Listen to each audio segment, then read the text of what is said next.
আসসালামু আলাইকুম রহমতুল্লাহি ওবরকাতুহু।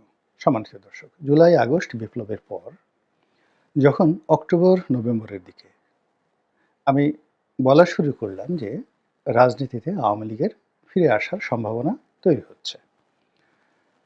যারা যাকে বলা হয় আমাকে দেখতে পারেন না তারা, বা যারা খুব সহজে উত্তেজিত হয়ে যান তারা, এবং আওয়ামী লীগ সম্পর্কে একেবারে যাদের খুব বেশি অ্যালার্জি এবং এত বেশি চিন্তা ভাবনা করেন না, তারা সবাই একেবারে তেলে বেগুনে জ্বলে অস্থির।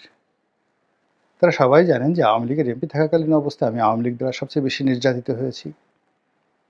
শেখ হাসিনার দ্বারা ক্ষতিগ্রস্ত হয়েছি, জেলে গিয়েছি এবং শেখ হাসিনার প্রতি ক্রোধের বশবর্তী হয়ে ঘৃণার কারণে, ক্রোধের কারণে 2014 সনের যে বিনা প্রতিদ্বন্দ্বিতার নির্বাচন হলো, সেই নির্বাচনে আওয়ামী লীগের মনোনয়ন আমি কিনিনি, নির্বাচন করিনি, এবং শেখ হাসিনা আমাকে রাগ করে বহিষ্কার করেনি, তার দলের মধ্যে রেখে দিয়েছে এবং এখনো পর্যন্ত। এরপর সে যেটা করেছে 2015 থেকে 14 সনটা গেল, 15 সন থেকেই তার সর্বশক্তি দিয়ে একেবারে শেষ দিন পর্যন্ত আমার উপর যত চাপ তাপ দেওয়া যায়, হুমকি ধামকি, বিভিন্ন এজেন্সি দ্বারা, বিভিন্ন তার যে গুন্ডা পান্ডা বাহিনী আছে তাদের দ্বারা, এলাকায় ডাকাতে সব মিলিয়ে আমার কাছে মনে হয় কি, আল্লাহ যদি আমাকে দয়া না করতেন আমি হয়তো আলু ভর্তা হয়ে যেতাম। আপনি চিন্তা করেন, শাহজাহান ওমর বীর উত্তম, তার মতো সাহসী মানুষ। আপনি বরিশালে যারা রাজনীতি করেন, শাহজাহান ওমর সাহেব অত্যন্ত সাহসী একজন মানুষ, প্রচণ্ড সাহসী একজন মানুষ। তো তার মতো মানুষকে জেলখানার মধ্যে আটকে এমন চাপ দেওয়া হয়েছে, এমন ভয় দেখানো হয়েছে যে তিনি মানে কি বলেন, হুড় হুড় করে বিএনপি ছেড়ে আওয়ামী লীগে যোগদান করতে বাধ্য হয়েছেন।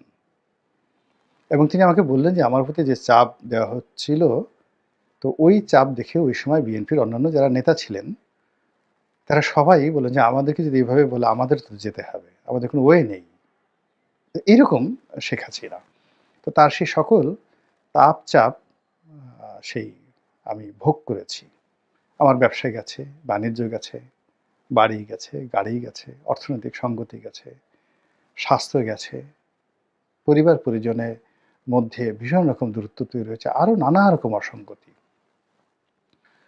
তো আওয়ামী লীগের নামে যদি বাংলাদেশের কারো বিষোদ্গার করার থাকে আমাদের প্রজন্মে, আমি তো দেখি না যে আমার বয়সের কোনো লোক এবং আমার পর্যায়ের কোনো লোক সেই 2014 থেকে আরও আগে, 2012 থেকে এই 2024-এর জুলাই আগস্ট পর্যন্ত আমার চেয়ে অর্থনৈতিকভাবে বেশি ক্ষতিগ্রস্ত হয়েছে, তারপরে অপদস্থ হয়েছে, ভীত সন্ত্রস্ত হয়েছে, জুলুম অত্যাচারের শিকার হয়েছে, এরকম আমি কাউকে দেখি না, কাউকে দেখি না আমার পর্যায়ের।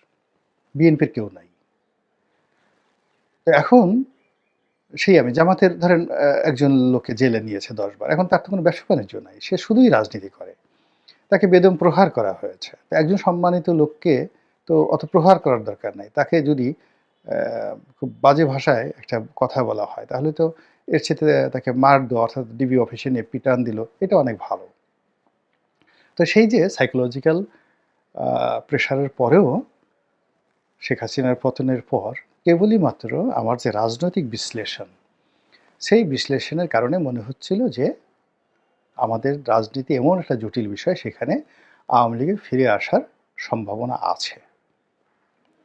তো এটা অক্টোবর নভেম্বর আমি সবার গাল খেলাম, আর ডিসেম্বর জানুয়ারিতে এখন সবাই সবাইকে গালি দিচ্ছে, সবাই সবাইকে গালি দিচ্ছে। আর বাস্তবতা হলো যে আওয়ামী লীগকে নিয়ে, আওয়ামী লীগকে পক্ষে ভিড়ানোর জন্য গোপনে এবং প্রকাশ্যে সবাই চেষ্টা করছে, সবাই চেষ্টা করছে, বড় বড় রাজনৈতিক দলগুলো। এবং কীভাবে চেষ্টা করছে তখন আমি আন্দাজ করে বলেছিলাম, আর এখন আমি যেটা জানি এটা হলো একেবারে বাস্তবতা। আমি যখন প্রথম দিকে কথা বলেছিলাম আমার একটা ধারণা ছিল যে জামাতের সঙ্গে আওয়ামী লীগের একটা সুসম্পর্ক হবে, আওয়ামী লীগ, জামাত এবং ইসলামিক দলগুলো। এবং এখানে হেফাজতের যে অংশটি, বিশেষ করে আহমদ শফী সাহেবের যে অংশটি, এই অংশটি জাকির পার্টি এবং চরমোনাই, তারা সম্মিলিতভাবে ভারতকে কেন্দ্র করে তারা একটা ঐক্যবদ্ধ রাজনৈতিক প্ল্যাটফর্ম গড়ে তুলবে এবং সেই প্ল্যাটফর্মের উপর ভিত্তি করে রাজনীতির এই যে মাঠটি, এই মাঠটি বিএনপির জন্য দুর্বিষহ করে তুলবে এবং ডক্টর মোহাম্মদ ইউনূসের হাতকে শক্তিশালী করবে এবং এই সরকার যাতে ৫ বছর, ৭ বছর, ১০ বছর ক্ষমতায় থাকতে পারে। এতে আওয়ামী লীগের তত বেশি লাভ হবে, জামাতেরও লাভ হবে।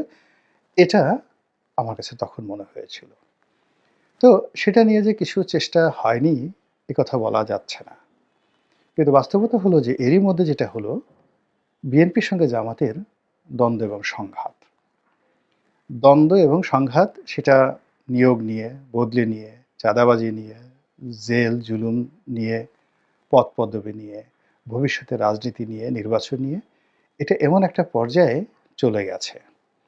এখন যেটা জামাত কল্পনাই করতে পারেনি, সেটি হলো বিএনপির মতো একটা বড় দলের বিরুদ্ধে তাকে দাঁড়াতে হচ্ছে। এখন সেই দাঁড়াতে গিয়ে সে অনেকটা দিশাহারার মতো, সে প্রথমে চীনের সাথে বন্ধুত্ব করার চেষ্টা করেছে। ফলে ভারতের যে তার যে কানেকশনটা আছে, সেই কানেকশনটা ছিল, যেটা সম্ভাবনা ছিল, সেটা নষ্ট হয়ে গেছে। সেকেন্ডলি, পাকিস্তানের সহযোগিতা নেওয়ার চেষ্টা করেছে, সেটাও ভারতকে বিক্ষুব্ধ করে ফেলেছে। আর ভারত যেখানে বিক্ষুব্ধ, সেখানে আওয়ামী লীগের সঙ্গে তাদের যে সম্ভাবনা, এটা নষ্ট হয়ে গেছে। আর অন্যদিকে সরকারের যে নির্ভরতা, জামাতের প্রতি যে নির্ভরতা, সেই নির্ভরতার কারণে বিএনপির মধ্যে এখন জামাত ভীতি কাজ করছে, প্রচণ্ড ভীতি কাজ করছে। যে বিএনপি জানে যে ইলেকশন যদি হয় তারা শতভাগ জয়লাভ করবে, আর জামাতও সেটা জানে। ফলে জামাতের টার্গেট হলো নির্বাচনটাকে প্রলম্বিত করা এবং ডক্টর মোহাম্মদ ইউনূসের সরকারকে সাহায্য এবং সহযোগিতা করা এবং যৌক্তিক সময়ের নামে, তারপরে শেখ হাসিনার বিচারের নামে, আওয়ামী লীগের বিচারের নামে সময় ক্ষেপণ করা, নিজেদের দলকে ভারী করা, শক্তিশালী করা এবং এই সুযোগে বিএনপিকে দুর্বল করা এবং ৫-৬ বছর পরে যা হবে ওটা আল্লাহ যা করবে সেটার উপর নির্ভর করা। তো এইরকম একটা টার্গেট নিয়ে যখন জামাত এগুচ্ছে, তখন বিএনপি জামাতের কিছু চরিত্র দেখতে পাচ্ছে, যেটা তাদের ডিকশনারিতে ছিল না। জামাত এই ভাষায় কথা বলবে, জামাত বিএনপিকে চ্যালেঞ্জ জানাবে, জামাত বিএনপিকে জালেম বলবে, জামাতের লোকজন বিএনপিকে চাঁদাবাজ বলে গালি দেবে। এটা কখনোই তারা কল্পনা করেনি।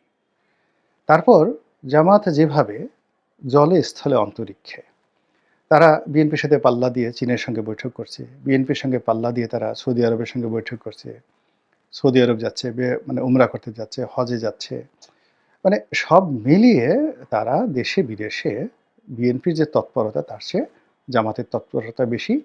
অ্যাজ ইট ইজ তারাই প্রাইম ফ্যাক্টর হিসেবে রাষ্ট্র ক্ষমতায় আসবে, এটা বিএনপিকে একেবারে কিং কর্তব্য বিমূঢ় বানিয়ে ফেলেছে। দ্বিতীয়ত যেটি হচ্ছে, সেটা হলো যে সরকারি বড় বড় পদ পদবি, সেন্সিটিভ যে জায়গাগুলো, সেখানে জামাত যেভাবে দখল করে ফেলেছে, এখানে বিএনপি অনেকটা শিশু, তাদের কাছে শিশু, অনেকটা শিশু। এটা বিএনপিকে হতবিহ্বল করে ফেলেছে। তারপরে হলো যে জামাতের যে সাহস এবং কৌশল এবং গতি, পাগলের মতো তারা ছুটছে। জামাতের অন্তত ১ ডজন নেতা এই মুহূর্তে যেভাবে ছুটোছুটি করছেন, জামাতের আমির ডক্টর মাসুদ, তারপর সাবেক সংসদ সদস্য, যেটা টেকনাফের ওই এলাকার যিনি ছিলেন তিনি, তারপরে জামাতের যে ইন্টারন্যাশনাল বিষয়ক যিনি দেখেন তিনি, এরপর আবার দেশের বাইরে থেকে ব্যারিস্টার আব্দুর রাজ্জাক সাহেবকে নিয়ে আসা হয়েছে।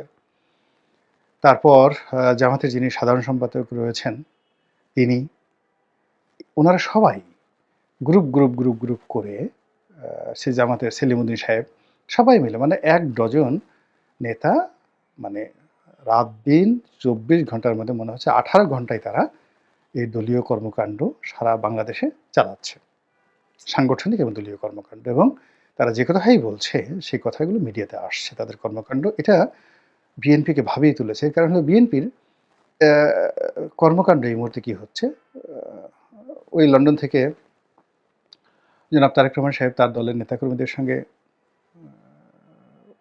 ওয়েব ক্যামেরার মাধ্যমে কথা বলছেন, স্কাইপের মাধ্যমে কথা বলছেন এবং কমন কথাবার্তা, এবং ওখানেই শেষ। আর মির্জা ফখরুল সাহেব সংবাদ সম্মেলন করছেন, রুহুল কবির রিজভী সাহেব সংবাদ সম্মেলন করছেন, জেলখানা থেকে বিভিন্ন নেতা বের হচ্ছেন, তারা শহীদ জিয়ার মাজারে যাচ্ছেন, এই পর্যন্তই। কিন্তু জামাত যেভাবে ছুটছে, জামাতের আমির যেভাবে ছুটছে, ১ ডজন শীর্ষ নেতা যারা সবাই ৫০,০০০ থেকে ১ লাখ লোক তাদের সমাবেশে তারা নিতে পারে। জামাতের আমির গেলেও ১ লাখ লোক আসবে, ডাক্তার মাসুদ গেলেও ১ লাখ লোক আসবে, আর ওই গোলাম পারওয়ার সাহেব গেলেও ১ লাখ লোক আসবে। কিন্তু এই সেম জিনিসটি রুহুল কবির রিজভী গেলে ১ লাখ লোক আসবে, মির্জা ফখরুল গেলে ১ লাখ লোক আসবে, শহীদুদ্দিন চৌধুরী আনি গেলে আসবে, আমির খসরু মাহমুদ চৌধুরী গেলে আসবে, মঈন খান আসবে। বাংলাদেশে কোনো জায়গাতে এর ১০০ ভাগের ১ ভাগ নিশ্চয়তা বিএনপির মধ্যে নাই। বরং যেটি হচ্ছে, প্রায় সব জায়গাতেই বিএনপির ৪টা-৫টা কমিটি আছে, ৪জন-৫জন প্রার্থী আছে, এবং এই যে বিগত দিনে যে সকল কমিটি বিক্রি নিয়ে অভিযোগ আসছে, আর সাম্প্রতিক সময়ে চাঁদাবাজি নিয়ে যে সকল ঘটনা ঘটেছে, এর ফলে বিএনপির কোনো শীর্ষ নেতা যদি তৃণমূলে যান, সেখানে খুন খারাপি হয়ে যাওয়ার সম্ভাবনা বেশি, খুন খারাপি। ফলে অনেক শীর্ষ নেতা তাদেরকে যদি কোনো জেলা শহরে এখন সম্মেলন করতে নেওয়া হয়, জনসভা করতে নেওয়া হয়, মুহূর্তের মধ্যে তাদের অবস্থা, আমরা যেটিকে সাধারণ ভাষায় পালপিটেশন বলি, পালপিটেশন গরম হয়ে যাবে। এটা হলো বাস্তবতা। আর জামাত সেখানে নির্দ্বিধায় জিহাদি শহীদের মনোভাব নিয়ে যাচ্ছে, এটা বিএনপিকে সন্ত্রস্ত করে তুলছে। এরপর তারা এই ওয়াজের নামে যে প্রচারণা চালাচ্ছে, এবং তাদের ম্যাজিক বয় এই মুহূর্তে ওয়াজের ময়দানে, যার মাধ্যমে তারা অন অ্যাভারেজ ১০ লাখ লোক, মানে ১০ লাখ লোকের সমন্বয় ঘটাচ্ছে। হয়তো ১০ লাখের মধ্যে লাখখানিক লোক জামাতের, বাকি সাধারণ হলো ধর্মপ্রাণ মানুষ। এখন এই যে ৯ লাখ লোক ধর্মপ্রাণ মানুষ মিজানুর রহমান আজহারীর ওয়াজে আসছে, এখান থেকে যদি একজন লোকও ছুটে আসে, সেটি তো জামাতের লাভ, বিশাল লাভ। তো সেই কাজটি তারা একেবারে ম্যাটিকুলাসলি করে যাচ্ছে, কোনো রকম বাধা ছাড়া, বিঘ্ন ছাড়া। এবং এখন বেশিরভাগ জেলার এসপি এবং ডিসি ওই জেলার বিএনপির সভাপতি, সেক্রেটারির চাইতে জামাতের আমিরকে চেয়ারখানা আগে বাড়িয়ে দেন এবং তার পাশে বসেন। এটা হলো বাস্তবতা। তো এখন এই যে জামাতের এই অবস্থা, এই অবস্থার কারণে রাজনীতির হিসাব পাল্টে গেছে। অর্থাৎ আমি অক্টোবর-নভেম্বরে যে সম্ভাবনা দেখেছিলাম, অর্থাৎ ভারত যে সম্ভাবনা দেখেছিল, সেটা উল্টে গেছে। এখন ভারত মনে করছে যে জামাত নয়, আমেরিকা মনে করছে জামাত নয়, এখন বিএনপিকে সাহায্য করতে হবে। আর বিএনপি একা এটা পারবে না, বিএনপি একা এটা পারবে না। এখানে আওয়ামী লীগের সঙ্গে তার গোপনে হোক প্রকাশ্য হোক একটা সমঝোতা লাগবে। তো এটা আবার জামাত টের পেয়ে গেছে। জামাত টের পেয়ে গিয়ে তারা তো অনলাইনে ভীষণ রকম অ্যাক্টিভ। তারা বিভিন্ন নামে, বেনামে, ছদ্মনামে, মির্জা ফখরুল থেকে শুরু করে স্বয়ং তারেক রহমান থেকে শুরু করে দলের লোকজন তাদেরকে বেঈমান, মুনাফিক বানানোর জন্য নানা রকম প্রচার, যে এরা এই বিপ্লবে বিশ্বাস করে না, এরা ৭২-এর সংবিধানকে বিশ্বাস করে, এরা আওয়ামী লীগের বিচার করতে চায় না, যে জনপ্রিয় যে বিষয়গুলো, এরা ফ্যাসিবাদকে ফিরিয়ে আনতে চায়, এই সকল কথা বলে জনমত গঠনের জন্য প্রাণান্ত চেষ্টা করছে। এবং বিএনপির শীর্ষ অন্তত ১০০ জন নেতা, শীর্ষ ১০০ জন নেতা, তাদের সবার মধ্যে মৃত্যু ভয় ঢুকিয়ে দিয়েছে। তারা মনে করছে যে তারা রাস্তায় যে কোনো সময় আঘাতপ্রাপ্ত হতে পারে, তাদের উপর আক্রমণ চালানো হতে পারে, তারা অনেক অসুস্থ হয়ে পড়ছেন, এবং অনেকে তাদের জীবন হুমকির মুখে এই ধরনের কথাবার্তাও কিন্তু অনেকে প্রকাশ্যে এসে বলার চেষ্টা করছেন। এবং এই সকল কথাবার্তার ফলে বিএনপির মধ্যে কিন্তু আবার নতুন অন্তর্দ্বন্দ্ব শুরু হয়ে গেছে। এবং এখানে অতি সম্প্রতি যে সকল বিএনপির শীর্ষ নেতা জেলখানা থেকে ছাড়া পেয়েছেন, যেমন সাবেক স্বরাষ্ট্র প্রতিমন্ত্রী লুৎফুজ্জামান বাবর, তিনি যখন বেরোলেন, যে আশা নিয়ে, আকাঙ্ক্ষা নিয়ে, যে উদ্দীপনা নিয়ে তিনি জেল থেকে বেরোয়েছেন, আপনি তার মানে ফেস দেখেন, মুখচ্ছবি দেখেন জেল থেকে বেরোয়ার পর। কিন্তু তিনি যেই মুহূর্তে বাসায় গেলেন এবং বাইরের মাঠের অবস্থা বুঝতে পারেন, তিনি জ্ঞানী মানুষ, স্বরাষ্ট্র মন্ত্রণালয় চালিয়েছেন দীর্ঘদিন, তো তিনি বুঝার পরেই তিনি এই বাস্তব অবস্থা টের পেয়ে গেলেন যে he is not in a safe, তিনি স্বাভাবিক অবস্থায় নেই, তার নিরাপত্তা রয়েছে। ফলে আমি তার কিছু ভিডিও দেখলাম যে তিনি সে ঘরের মধ্যে তিনি পাঞ্জাবির বা তার শার্টের বোতাম তিনি লাগান নাই, ও অবস্থাতে তিনি দৌড়াদৌড়ি করছেন এবং কয়েকদিন পর তিনি অসুস্থ হয়ে এখন তিনি বসেছেন, সেই ইউনাইটেড হাসপাতালে ভর্তি হয়েছেন। একই অবস্থা আব্দুল সালাম পিন্টু সাহেবের, তিনি এখন পর্যন্ত ঘর থেকে বের হননি। মির্জা ফখরুল সাহেবকে সেদিন দেখলাম যে তিনি তার ডান পায়ে প্রচণ্ড ব্যথা। গয়েশ্বর বাবুর মতো ভোকাল মানুষ, কোনো কথাবার্তা নেই। গয়েশ্বর বাবুর কোনো কথাবার্তা নেই। রুমিন ফারহানা মনে হচ্ছে তাকে বহিষ্কার করা হয়েছে। এরকম একেবারে পুরো আউট। মানে বিএনপির পক্ষে এই মুহূর্তে যে ওইভাবে কথা বলবে, জামাতের যে প্রচার এবং প্রোপাগান্ডার বিরুদ্ধে সামাজিক মাধ্যমে, টেলিভিশনগুলোতে এভাবে স্ট্রংলি জনমত গঠন করবে, বিএনপিতে এখন একজন সিঙ্গেল লোক নেই। একজন সিঙ্গেল লোক নেই। কিছু লোক যারা কথা বলছেন, যেমন আমি কথা বলছি, খুব নিউট্রাল কথা বলছি। তারপর নীলুফার চৌধুরী মনি নিউট্রাল কথা বলছে। তারপরে জনাব ফজলুর রহমান নিউট্রাল কথা বলছেন, যাদের অডিয়েন্স আছে। তারপরে